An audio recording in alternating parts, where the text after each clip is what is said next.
السلام عليكم ورحمة الله. الحمد لله رب العالمين والصلاة والسلام على أشرف المرسلين وعلى آله وصحبه وسلم.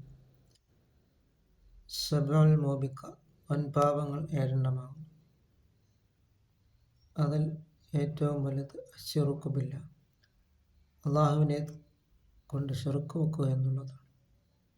അതുകൊണ്ട് നാം ശിർക്ക് വെക്കരുത്. അത് അള്ളാഹു തആല ഒരിക്കലും പുറത്തു തരാത്തതായ ഒരു ശിക്ഷയാണ്.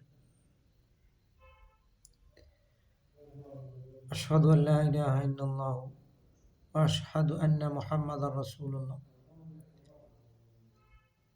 അള്ളാഹു ഏകനാണെന്ന് ഞാൻ സാക്ഷ്യം വഹിക്കുകയും മുഹമ്മദുർ റസൂലുള്ളാഹി സ്വല്ലല്ലാഹു അലൈഹി വസല്ലം തങ്ങൾ അള്ളാഹുവിൻ്റെ റസൂലാണെന്നും സാക്ഷ്യം വഹിക്കുക. അങ്ങനെ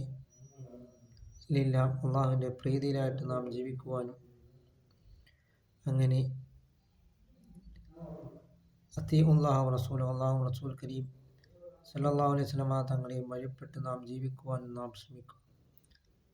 സയ്യിദുനാ റസൂൽ കരീം സല്ലല്ലാഹു അലൈഹി വസല്ലം തങ്ങൾ പറയുകയുണ്ടായി, എല്ലാവരും സ്വർഗത്തിലാണ് ഇല്ലാമൻ അബ, സ്വർഗം വേണ്ടെന്ന് വെച്ചവർ ഒഴികെ. അതാരാണ്?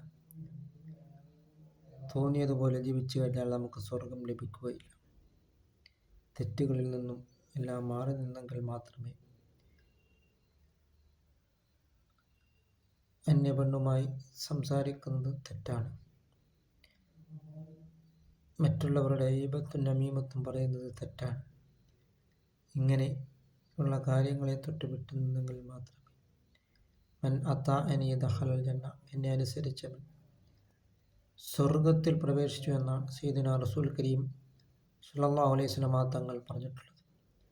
അങ്ങനെ നാം അള്ളാഹുവിൻ്റെ പ്രീതിയിലായിട്ട് നാം ജീവിക്കുവാൻ നാം ശ്രമിക്കും. പുണ്യനബി സല്ലല്ലാഹു അലൈഹി വസല്ലം തങ്ങളോടൊപ്പം നാളെ ജന്നാത്തുൽ ഫിർദൗസിൽ അല്ലാഹു തആല നമ്മളെ ഉൾപ്പെടുത്തുകയും ചെയ്യുമാറാകട്ടെ.